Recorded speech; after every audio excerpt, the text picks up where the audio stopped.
विहान ने गंभीरता से सिर हिलाया और बोला, हाँ अंकल, मेरे दिमाग में भी यही सवाल था। मैं चाहता हूँ कि मेरी वाइन कुछ अलग हो, कुछ खास, जो दुनिया में पहले कभी न बनी हो। हरजीत सिंह मुस्कुराया और पंजाबी लहजे में बोला, बस फिर मिस्टर विहान, जे तुसी इस समस्या दा हल लभ लो तां मैनू जरूर दसियो। हाँ, फैक्ट्री लई जगह दी, तुसी चिंता ना करो, ओदा बंदोबस्त मैं कर लवांगा। असल च मैं रियल एस्टेट बिजनेस चो भी इन्वेस्ट करदा रहंदा। हाँ, विहान ने उत्सुकता भरे स्वर में कहा, जी अंकल, मैं जरूर बताऊंगा। अब यह सिर्फ एक सपना नहीं था, ये एक हकीकत बनने जा रहा था। क्या विहान अपना बिजनेस शुरू कर पाएगा? हरजीत सिंह और विहान आपस में बातचीत कर ही रहे थे कि अचानक हरजीत सिंह ने हल्के पंजाबी लहजे में मुस्कुराते हुए कहा, चलो पुत्र, हुन कॉन्ट्रैक्ट साइन कर लइए। चलो बेटे, अब कॉन्ट्रैक्ट साइन कर लेते हैं। इतना कहकर हरजीत सिंह ने अपने फोन का डायल घुमाया और किसी को फौरन कॉन्ट्रैक्ट लेकर आने को कहा।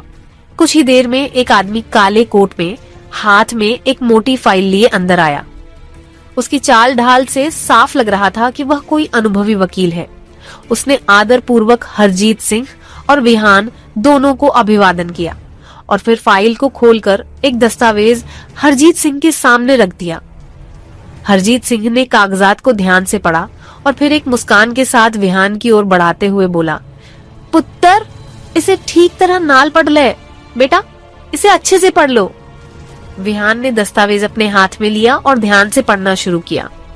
उसमें साफ साफ लिखा था कि ईट डिलीशियस रेस्टोरेंट को 2.5 करोड़ रुपए में हरजीत सिंह ने विधिवत रूप से विहान कुमार को बेच दिया है। विहान ने पेज दर पेज पढ़ा, लेकिन उसमें किसी भी तरह की कोई गड़बड़ी नजर नहीं आई। जब उसे यकीन हो गया कि सब कुछ सही है, तो उसने कॉन्ट्रैक्ट साइन करने के लिए सिर हिलाया और शांत स्वर में हरजीत सिंह से कहा, अंकल, अपना अकाउंट नंबर दीजिए। हरजीत सिंह ने तुरंत एक पर्ची पर अपना बैंक अकाउंट नंबर लिखकर विहान की ओर बढ़ा दिया। विहान ने अपना फोन निकाला और सीधा सिटी बैंक ऑफ चंडीगढ़ के हेड मैनेजर को कॉल मिला दी, वही मैनेजर जिससे वह कुछ समय पहले बैंक में मिला था। फोन स्पीकर पर था, इसलिए जैसे ही मैनेजर की आवाज आई, हरजीत सिंह भी चौंक गए। उन्होंने तुरंत उस आवाज को पहचान लिया और मन ही मन सोचने लगे, head manager, city bank of Chandigarh, ए मुंडा आखिर है कौन? विहान ने फोन पर आत्मविश्वास भरे स्वर में कहा, मिस्टर शर्मा, 2.5 करोड़ रुपए इस अकाउंट में ट्रांसफर कर दीजिए। मैनेजर की आवाज आई, अभी चेक करता हूँ सर। जी, ट्रांजैक्शन हो चुका है। हरजीत सिंह की आंखें हल्की सी फैल गईं। वह अब पूरी तरह से यकीन कर चुके थे कि विहान सिर्फ एक साधारण लड़का नहीं, बल्कि बहुत बड़े बैकग्राउंड से ताल्लुक रखता है। अब कॉन्ट्रैक्ट पर दोनों पक्षों के हस्ताक्षर होने बाकी थे। जैसे ही विहान और हरजीत सिंह ने अनुबंध पर हस्ताक्षर किए, हरजीत ने पूरे रेस्टोरेंट के कर्मचारियों को बुलाया। सभी लोग उत्सुकता से इकट्ठा हो गए और हरजीत सिंह ने पंजाबी लहजे में उत्साह भरे स्वर में घोषणा की, आज से ईट डिलीशियस के नए मालिक मिस्टर विहान होंगे। पूरा स्टाफ चौंक गया। कुछ लोगों के चेहरे पर आश्चर्य था, तो कुछ ने तुरंत बधाई देना शुरू कर दिया। बधाई हो सर।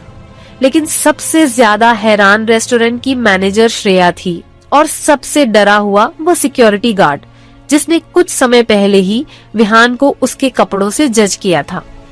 विहान ने चारों ओर एक नजर डाली और शांत स्वर में बोला, मुझे इससे कोई फर्क नहीं पड़ता कि कोई मेरे बारे में क्या सोचता है, लेकिन एक बात साफ है, अगर किसी ने मेरी असली पहचान के बारे में बाहर जरा सा भी जिक्र किया तो उसे यहाँ से निकाल दिया जाएगा।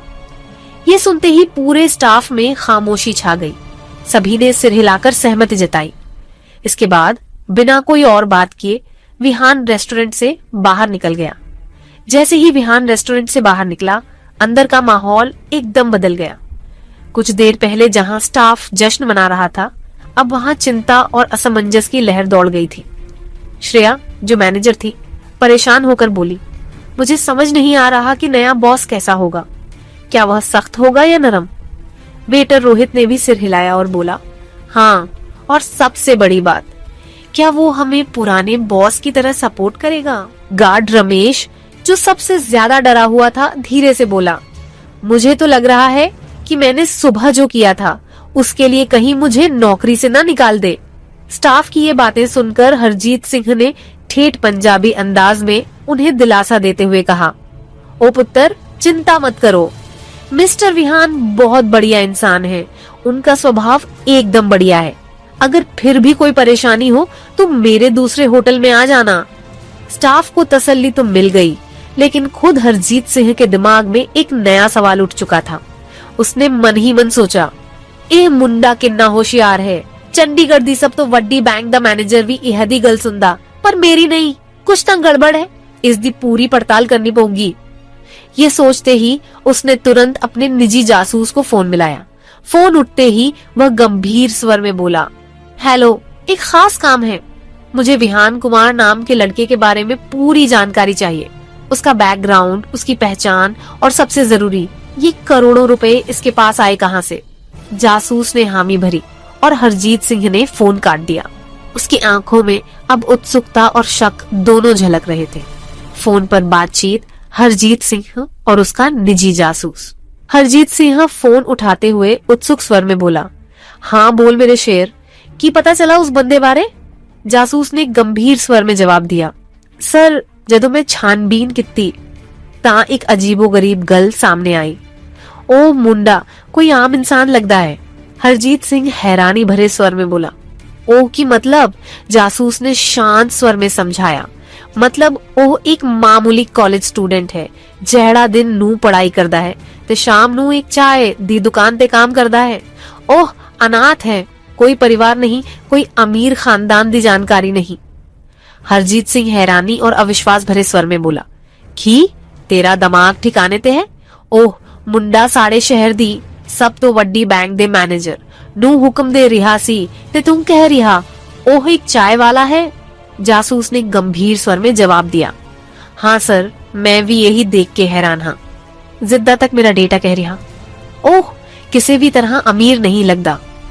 हरजीत सिंह गहरी सांस लेते हुए खुद से बड़बड़ाते हुए बोला, ए मुंडा जरूर कोई खास चीज है, वरना मेरे जासूस नू धोखा देना कोई आम गल नहीं।